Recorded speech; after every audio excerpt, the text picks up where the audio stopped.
Software used to be something you bought once, a box from a store, a license you owned. Today, it is almost universally sold as a subscription, renewed monthly or annually, structured in tiers that range from free to enterprise pricing that requires a sales conversation. The software-as-a-service model has made software dramatically more accessible. You can use enterprise-grade tools for $20 a month that would have cost $50,000 in perpetual license fees a decade ago. But it has also made software costs opaque and cumulative in ways that frequently surprise businesses that have not audited their stack recently. Understanding how SaaS pricing works helps you buy smarter, negotiate better, and avoid the subscription creep that quietly drains 5 figures per year from many businesses. SaaS pricing models fall into a handful of common structures. Per seat pricing charges a fixed amount per user per month. Slack's Pro plan at $8 per user is a straightforward example. This model is predictable for buyers, but creates an incentive for vendors to limit seats and charge for every additional user. Usage-based pricing charges based on consumption, API calls, records processed, emails sent, storage used. Twilio and AWS both use this model. It aligns cost with value delivered, but creates billing unpredictability. Tiered flat-rate pricing is the most common model for SMB software. A free tier, a starter tier at $10 to $20, a growth tier at $50 to $100, and an enterprise tier where price on request means the number is large. The psychology of SaaS pricing is designed to maximize a concept called perceived value at each tier. The free tier exists to drive adoption, get users habituated to the product before any payment is required. The starter tier captures small users who have outgrown free. The growth tier is where most of the revenue is made. It typically contains 3 to 5 features that professional users need enough to pay for the jump from starter. The enterprise tier exists for large organizations that need security features, SLAs, and procurement compliance, and for whom the growth tier's self-serve pricing is often less than a large enterprise would pay if the vendor knew their budget.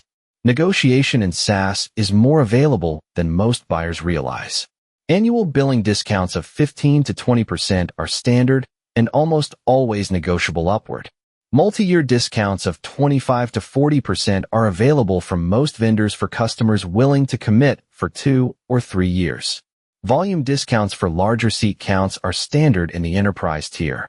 Startup programs, offered by Salesforce, HubSpot, AWS, Google Cloud, and many others, provide significant discounts or credits for qualifying early-stage companies. The rule of thumb: any SaaS subscription over $5,000 annually is worth a renewal negotiation conversation. Vendors almost universally have renewal discount authority that they do not proactively apply. The SaaS market in 2026 has also introduced a new category of pricing pressure: AI-powered feature tiers. Virtually every established SaaS product now has an AI add-on or an AI-inclusive plan tier that costs more than the standard plan. Salesforce Einstein, HubSpot Breeze, Notion AI, and Grammarly Business all follow this pattern. The question for buyers is whether the AI features in these add-ons provide sufficient productivity lift to justify the premium, typically 20 to 50% more than the base plan. In many cases, the answer is no, because the same AI capabilities are available through general-purpose tools at a much lower combined cost.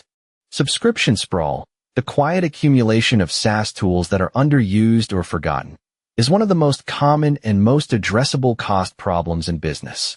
The average company of 50 employees is paying for over 100 SaaS subscriptions in 2026, many of them unknown to finance. A quarterly SaaS audit: review every subscription against actual usage data, cancel anything used by fewer than 20% of intended users, and consolidate overlapping tools, typically reveals savings of 15 to 30% of total software spend. The audit itself takes half a day. The savings are immediate. Understanding how SaaS pricing works and how to audit and negotiate your stack is one of the most direct paths to improving your business's operating margins without cutting anything that matters.